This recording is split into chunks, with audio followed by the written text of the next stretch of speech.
उमेदवारांची नाव हो माहिती आहेत ना. काय नाव आहे त्यांची? माधुरीताई मिसाळ, अश्विनीताई कदम, आबा बागुल. कशी होईल निवडणूक परत सांगमध्ये? होईल, चांगली होईल इलेक्शन. काय त्याच्यात कोण वाटते निवडून ह्या वेळेस? माधुरीताईच येतील. काय त्यांचे काय काम आहे ते गावामध्ये? कामं सर्वसामान्यांचे प्रश्न त्यांच्या पुढं मांडले गेले, तर ते सगळे प्रश्न आजपर्यंत त्यांनी सोडवलेले आहेत. म्हणजे भाजपाने लाडकी बहीण योजना आणली होती, तुम्ही काय वाटतं लाडकी बहीण? लाडकी बहीणचं आता योजना, अनेक योजना येतात. गव्हर्मेंट प्रत्येक सरकार बदलतं, तो प्रत्येक सरकार वेगवेगळ्या योजना आणतात. आता या लाडकी बहीण योजना आणली, चांगलं झालं. महिलांना काय छोटे मोठे गरीब महिलांना उद्योगाचं काय साधन असेल तर ते बी त्यांनी त्याच्यातून उद्योग चालू केले असतील. चांगली योजना आहे ती. ज्येष्ठ नागरिकांना फ्री बस प्रवास आहे, हां, त्याबद्दल काय म्हणलं? भाजप युती सरकारचं काय बोलत? नाही ते तर चांगलंच आहे. बस प्रवास हा भाजप युतीचा जे ज्येष्ठ नागरिकांना केलेला आहे तो चांगलाच आहे. कारण ज्येष्ठांकडं काही कुटुंबात लक्ष दिलं जात नाही आणि ज्येष्ठांना कुठं देवदर्शनाला जायचं असेल तर ह्या योजनेचा फायदा त्यांना होतोच, नक्कीच होतो. किंवा मग सिटीमध्ये कुठं फिरायचं असेल तर या योजनेचा नक्कीच फायदा होतो. महाराष्ट्रात पुन्हा सरकार लागेल, भाजपचंच लागेल. मुख्यमंत्री कोणाला बघतो? मुख्यमंत्री कोणाला बघता? मुख्यमंत्री ते आता अजितदादा झाले तर चांगलंच होईल. हा, अजितदादाच पाहिजे. कारण अजितदादासारखं नेतृत्व महाराष्ट्रात आता इथून पुढं गरजेचं आहे. कारण प्रत्येक नागरिकांचे सडेतोड म्हणजे कोणतेही प्रश्न असू देत, जे काम होणार असेल तर ते होणार म्हणून सांगणार, पण जे काम होणार नाही त्याला डायरेक्ट सांगतात की हे काम होणार नाही. माहिती का आपल्याकडे उमेदवार माहिती आहेत की कोण कोण आहे? तीन तर माहिती आहेत कमीत कमीत. आबा बाबुल, मिसाळबाई आणि जे अश्विनी काय कदम. कशी होईल निवडणूक ह्या वेळेस तिरंगी लढती? तसं काय सांगता येते? एकतर्फी होईल, चोरशीची होईल. नाही, एकतर्फी नाही होणार. एकतर्फी कशी होईल? काँग्रेसमधनं आणि राष्ट्रवादीमधनं आबा बागुल आणि हे एका पक्षात आहेत ना, हो, तिथून फायदा कोणाला होईल किंवा नुकसान? नाही तशी नाही गॅरंटी देता येणार. कारण तिन्ही बी उमेदवार चांगलेच बनायचे. मिसाळ चालू आमदार आहेत, चालू आमदार म्हणजे आता त्याची तिसरी वेळ येईल. त्यांना तीन संधी वेळा. पुन्हा पुन्हा सरकार जनता देईल काही, जनता पुन्हा संधी देईल का त्यांना? तसं नाही ना सांगता येत आता. कारण कसं माहिती आहे का, उमेदवार तिन्ही बी चांगले आहेत, त्यामुळं कोण येईल निवडून तशी गॅरंटी नाही. मध्ये त्यांचा जागेवर काय ते वाद झाला होता, हां, पण त्यानुसार त्यावर ते म्हणत होते की जागा ही पाडण्यात येईल, illegal आहे. नाही तसं नाही सांगता येत. पाडण्याची तशी भूमिका होणार बी नाही आणि तसं सांगता येणार नाही. कारण तिन्ही उमेदवार चांगले, त्याच्यामुळं कोण कोणाचं मतदान कुठाकडे जाते, कोण पैसे देतं, कोण काय करतं, तसं काय सांगता मला परिवर्तन हवं आहे का उमेदवार तोच हवा असं वाटतं? नाही. परिवर्तन हवं आहे.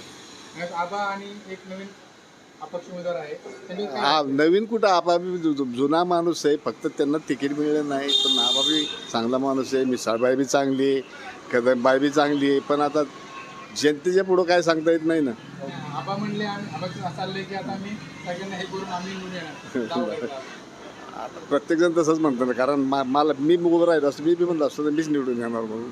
अपेक्षा प्रत्येकाला असते, गॅरंटी कोणाची नाही, आहे का नाही? नाही इलेक्शन सध्या आम्ही तर नाराजच आहे इलेक्शनवर. आम्ही मराठा उमेदवार, आम्ही मराठा नागरिक आहे आणि आमचं इच्छा होती मराठा उमेदवार उभा राहावा पुढं. आणि एक आशा होती की सचिनदादा तावरे हे उभे राहणार होते मराठा उमेदवार म्हणून. पण अचानकच जरांगे पाटलांनी सर्व उमेदवारांना माघार घ्यायला लावली. असं असताना मग आता आम्ही नाराजच आहेत. तरी आता तीन लढत मोठी आहे, मिसाळ आहे, अपक्ष आबा बागुल आहे. कसं वाटतंय तुम्हाला? काय आता कसं आहे, आता आम्ही तर पहिली गोष्ट आहे ना, मतदानावरती बहिष्कारच टाकणार. म्हणजे नोटावर टाकणार का असं काय का? नोटच टाकून देणार. आम्हाला जर आमचा उमेदवार नाही आणि आमची एकच अपेक्षा होती मराठा आरक्षण. पण तावरे आणि आतापर्यंत जेवढे बी आहेत पक्ष, राष्ट्रवादी, शिवसेना, सर्व पक्षांनी आमची मराठ्यांची बाजू कुणी घेऊन बोललेला नाही आहे. लोकसभेला बी आम्ही त्यांची जागा आम्ही दाखवून दिलेली आहे. लोकसभेला मराठ्यांनी काय चीज आहे ना, मराठा ह्या दाखवून दिलेलं आहे मराठ्यांनी. आणि त्याचाच परिणाम आता ह्या बी इलेक्शनला होणार आहे. मला वाटतं की इथं महाविकास आघाडी सरकार येईल असं वाटतंय का? आम्हाला कोणतं महायुतीशी आणि महाविकास आघाडीशी आम्हाला घेणं देणं नाही कोणाशी. आमचं एकच आहे मराठा आरक्षण. जो मराठ्यांसाठी जो कार्य करेल ना त्याच्या पाठीशी मराठा सदैव प्रयत्नशील राहणार आहे, सदैव पाठीशी राहणार. मिसाळबाई, आणखी अजून बागुल, आबा बागुल, आणि अश्विनी कदम एक आहेत. अश्विनी कदम. अशी तिरंगी लढत आहे. परत इतर अपक्ष पण आहेत, पण मुख्य 3 आहेत. तिघात लढत कशी होईल? एकतर्फी होईल, चोरशीच होईल. असं मला वाटतं की एकतर्फी होईल. भाजप भाजप म्हणजे मिसळ काम म्हणजे काय त्यांचं काय काम, तुम्हाला काय आवडलं काम वगैरे? आता तीन हे होऊन गेले, 15 वर्ष झाले. आता 15 वर्ष झाले ना. हो. आता हे 20 म्हणजे चौथी टाईम आहे. त्यामुळे चांगलं काम आहे. आता निवडून काय अपेक्षा अजून, म्हणजे अजून काय वेगळं राहील? काय नाही, आमचं इकडचं हिलटॉप आहे ना, ते जरा त्याच्याबद्दल प्रश्न आहे. अपेक्षा तेवढीच आहे की हिलटॉप मोठं व्हावं. कारण आमचे स्थानिक आहे, टांगती तलवार आहे अजून. अच्छा, त्यामुळे आम्हाला काही अजून पुढचं काही करताच येत नाही. ठीक. मग ताईला मंत्रिपद भेटं वाटतं मला असं वाटतं भेटावं. आणि महाराष्ट्र सरकार कुणाच येईल असं वाटतंय? आणि आलं तर मुख्यमंत्री कोण होईल? ते सांगणं अवघड आहे. तरी काय कोण कोणाचं आहे? महाराष्ट्रात आता महायुती का महाविकास आघाडी? सांगता येत नाही, पण तरी पण सांगतंय भाजप किंवा म्हणजे महायुती. महायुती. आलं तर मुख्यमंत्री कोण होईल असं वाटतंय? तुमचा आवडतं मुख्यमंत्री कोण? आता काय सांगताय. मुख्यमंत्री काय आवड असते? हां, बरोबर आहे. जे आहे ते. म्हणजे फायटिंग एकनाथ जे शिंदे, चांगले फडणवीस आहेत. जे आहे आता हे बघा, सगळे सारखेच आहेत. ते काय कुणाला आवडायचं निवडायचं. अच्छा, चालेल. मी पर्वती मतदारसंघातला. आपल्या इथले उमेदवार आपल्याला माहिती आहेत का? हो, आबा बागुल आहेत आमच्या इथं. नंतर अश्विनी कदम आणि आणखीन एक आहे मिसाळ. वातावरण तिथलं जबरदस्त आहे. सगळेच मातब्बर लोक आहेत तिथं उभी. मिसाळला हॅट्रिक मारून आमदार आहेत. साधारण संधी दिली का नागरिक? हां, देतील, कारण का त्यांची कामं आहेत तशी पुणे शहरामध्ये. त्यामुळे आबाबाबुले अपक्ष लढत आहेत. ते म्हणते त्यावेळेस काय करता आम्ही जिंकून येऊ. नाही, आबा बागुलांनी पर्वती मतदानामध्ये पण खूप छान काम केलेलं आहे. म्हणजे असं कोणाचंच काय बोलू शकत नाही, कारण का सगळेच मातब्बर आहेत आणि सगळ्यांनी कामं केली आहेत तिथं. कोण वाटते की निवडून येईल आमच्या वार्डात, तुमच्या वार्डात? आमच्या वर्गातून आबाची काय आबाचे काय काम तुम्हाला आवड अशा आहेत? असे म्हणजे कामं म्हणजे आम्हाला पाणी नव्हतं. पाण्याची सोय केली, रस्त्याची सोय केली, सगळं जिथले तिथे. इथले अजून आमदार होते मिसाळ, हे पोचले नाही इथपर्यंत. कोण नाही आले आमच्यापर्यंत. पाणी पुराला इथून वाहून गेलं सगळं. कोणी बघा अश्विनी कदम जवळ असून नाही आले. हां, मग शेवटी आबाच सगळं करत होता. यावेळेस आबाचं चिन्ह काय माहिती आहे का आपल्याला? माहिती आहे की हिरा काय वाटते कसं होईल यावेळेस? हिरा चमकेल हिरा का? हिरा चमकत. अच्छा, हिरा चमकतो आमचा. अजून आबांग काय अपेक्षा आहे?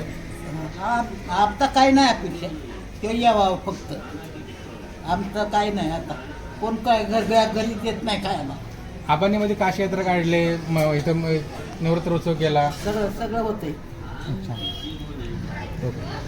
रामेश्वरीला घेऊन गेला, काशी झाली, अजून सगळं मधलं आदलं देवधारण सगळं करायला लागतं.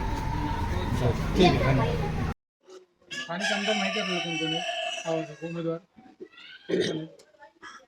आबा बागुल अपक्ष, हरिता मिसाळ बीजेपी, अश्विनी कदम शरद पवार गट. कसं वाटतं इलेक्शन कसं होईल यावेळेस? त्यावेळेला बीजेपी. तर मी सही असं मला वाटतं.